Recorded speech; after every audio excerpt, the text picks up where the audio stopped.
Aujourd'hui, on est très heureux de lancer le sommet de l'inclusion économique à Nantes. C'est un territoire à potentiel avec beaucoup d'entreprises qui recrutent et malheureusement beaucoup trop de population et notamment des jeunes qui sont victimes du chômage ou victimes de discrimination.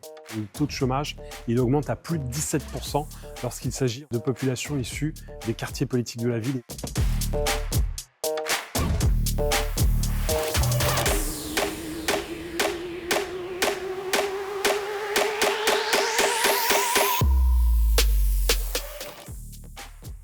Intervenir pour parler des discriminations, c'est particulièrement important déjà pour faire entendre la parole des personnes discriminées et de proposer aussi des pistes d'action concrètes parce que même si les personnes sont pétries de bonnes intentions, parfois elles ne savent simplement pas quoi faire.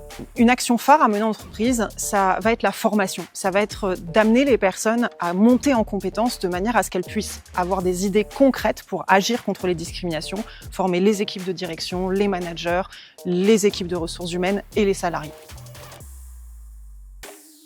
Ce sommet montre la détermination de tous les acteurs à faire vivre un principe républicain fondamental, celui du principe d'égalité. C'était d'autant plus important que pour la première fois, il se tient hors de la région parisienne, en Loire-Atlantique, un territoire sur lequel les opportunités économiques sont énormes, une croissance très active, des projets d'investissement, des entreprises internationalisées, des entreprises technologiques.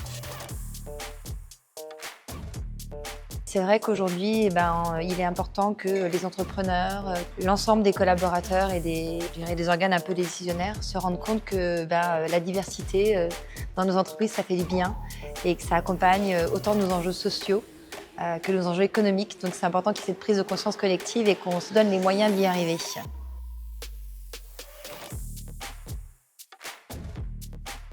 Il est important d'être au sommet de l'inclusion économique pour saluer les acteurs engagés au quotidien, sur le terrain, pour faire de notre territoire un territoire de l'inclusion, un territoire des égales opportunités pour toutes et tous dans l'accès à l'emploi ou la formation. Le sommet de l'inclusion, pour moi, c'est donner l'occasion à des jeunes de pouvoir avoir leur chance dans le monde professionnel.